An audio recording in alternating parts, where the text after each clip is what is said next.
Assalamualaikum warahmatullahi wabarakatuh.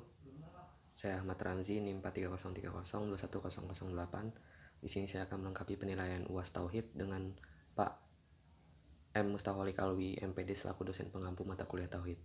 Untuk soal yang pertama, menjelaskan tentang Tauhid. Tauhid rububiyah sebagai jenjang pertama Tauhid merupakan keyakinan bahwa pencipta serta pengatur alam semesta hanyalah Allah Subhanahu wa Ta'ala.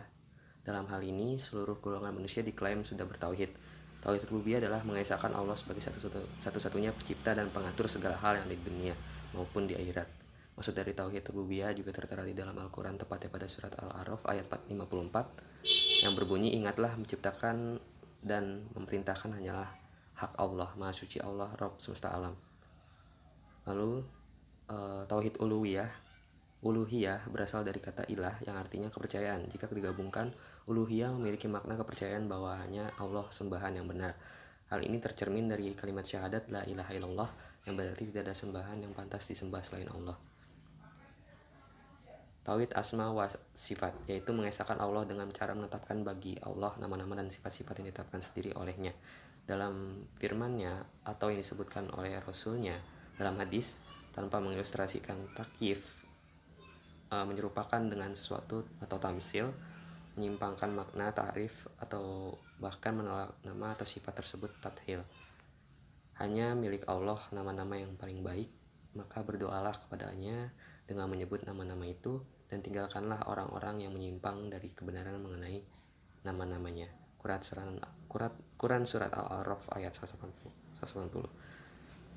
Lalu untuk soal yang kedua, mengenai alirannya, pengertian aliran Qadariyah. Secara terminologi, kata Qadariyah didefinisikan sebagai sebuah aliran yang mempercayai bahwa segala tindakan manusia tidak diintervensi oleh Allah. Harun Nasution mengatakan bahwa aliran ini berasal dari pengertian bahwa manusia mempunyai kekuatan untuk melaksanakan kehendaknya, bukan berasal dari pengertian bahwa manusia terpaksa tunduk pada qadar Tuhan. Ajaran pokok aliran Qadariyah menurut Ahmad Amin dalam kitabnya Fajrul Islam menyebutkan pokok-pokok ajaran Qadariyah sebagai berikut. Orang yang berdosa besar itu bukanlah kafir dan bukan mukmin tapi fasik, dan orang fasik itu masuk neraka secara kekal. Lalu Allah Subhanahu wa Ta'ala tidak menciptakan amal perbuatan manusia, melainkan manusia yang menciptakannya, dan karena itulah maka manusia akan menerima pembalasan baik atas segala amal baiknya dan menerima balasan buruk atas segala amal perbuatannya yang salah dan dosa. Karena itu pula maka Allah Subhanahu wa Ta'ala berhak disebut adil.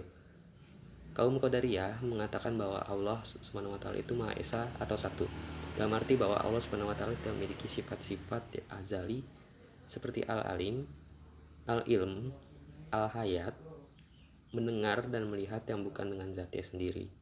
Menurut mereka Allah Subhanahu wa Ta'ala itu mengetahui, berkuasa, hidup, mendengar dan melihat dengan zatnya sendiri. Kaum Qadariyah berpendapat bahwa akal manusia mampu mengetahui mana yang baik dan mana yang buruk. Walaupun Allah Subhanahu wa Ta'ala tidak menurunkan agama, sebab katanya segala sesuatu ada yang memiliki sifat yang menyebabkan baik atau buruk. Lalu pengertian aliran Jabariyah. Kata Jabariyah berasal dari kata Jabaro yang berarti memaksa. Di dalam Al-Munjid dijelaskan bahwa nama Jabariyah berasal dari kata Jabaro yang mengandung arti memaksa dan mengharuskannya melakukan sesuatu. Dalam bahasa Inggris, Jabariyah disebut fatalisme atau predestination, yaitu bahwa yang menyebutkan bahwa perbuatan manusia telah ditentukan dari semula oleh qada dan qadar Tuhan. Pokok aliran Jabariyah, yang pertama aliran ekstrim, manusia tidak mampu untuk berbuat apa-apa, ia tidak mempunyai daya, tidak mempunyai kehendak sendiri, dan tidak mempunyai pilihan. Lalu, surga dan neraka tidak kekal, dan yang kekal hanya Allah Subhanahu wa Ta'ala. Iman adalah makrifat atau membenarkan dengan hati, dan hal ini sama dengan konsep yang dikemukakan oleh kaum Murji'ah. Kalam Tuhan adalah makhluk. Allah Subhanahu wa Ta'ala tidak mempunyai keserupaan dengan manusia seperti berbicara, mendengar, dan melihat. Lalu aliran Allah Subhanahu wa Ta'ala tidak dapat dilihat dengan indera mata di akhirat kelak. Aliran moderat yang kedua adalah aliran moderat. Tuhan menciptakan perbuatan manusia baik itu positif atau negatif, tetapi manusia mempunyai bagian di dalamnya. Tenaga yang diciptakan dalam diri manusia mempunyai efek untuk mewujudkan perbuatannya. Manusia tidak dipaksa dan tidak pula menjadi pencipta perbuatan, tetapi manusia memperoleh perbuatan yang diciptakan oleh Tuhan. Tuhan tidak dapat dilihat di akhirat. Pengertian Asy'ariyah. Al-Asy'ariyah adalah paham akidah yang dinisbahkan oleh Abu Al-Hasan Ali bin Ismail Al-Asy'ariyah, keturunan Abu Musa Al-Asy'ariyah, salah seorang perantara dalam sengketa antara Ali bin Abi Thalib dengan Muawiyah. Ajaran pokok sifat Tuhan mengenai sifat Tuhan, Mu'tazilah menyatakan bahwa Tuhan tidak mempunyai sifat, sebab jika Tuhan mempunyai sifat, mestilah sifat itu juga kekal seperti Tuhan. Kekuasaan dan keadilan Tuhan. Bagi Asy'ari, Allah adalah zat yang maha kuasa dan maha adil. Lalu untuk soal yang ketiga, pengertian pemikiran kalam klasik. Ilmu kalam klasik adalah teologi Islam yang pokok pembahasannya lebih cenderung kepada pembahasan tentang ketuhanan. Padahal semangat awal dan misi paling mendasar dari gagasan teologi Islam, tauhid, sebagaimana tercermin di masa Nabi SAW, sangatlah liberatif, progresif, emansipatif, dan revolutif.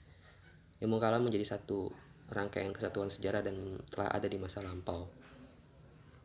Dan ilmu kalam kuno itu terkesan ajarannya terlalu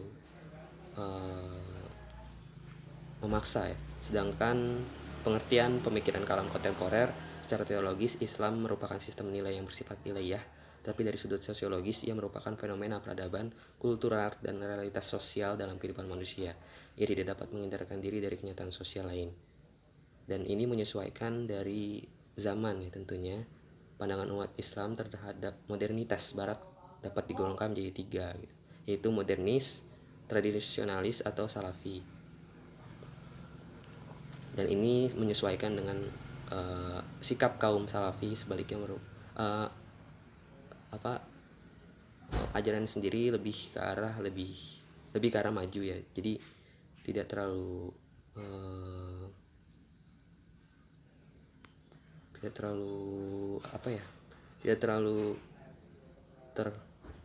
tersusun, tidak terlalu tersudut gitu loh, tidak terbatas-batasi, karena itu menyesuaikan dengan zaman.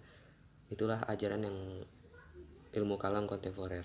Selebihnya kurang lebih demikian yang saya jelaskan. Selebihnya mohon maaf dan saya ucapkan terima kasih. Wassalamualaikum warahmatullahi wabarakatuh.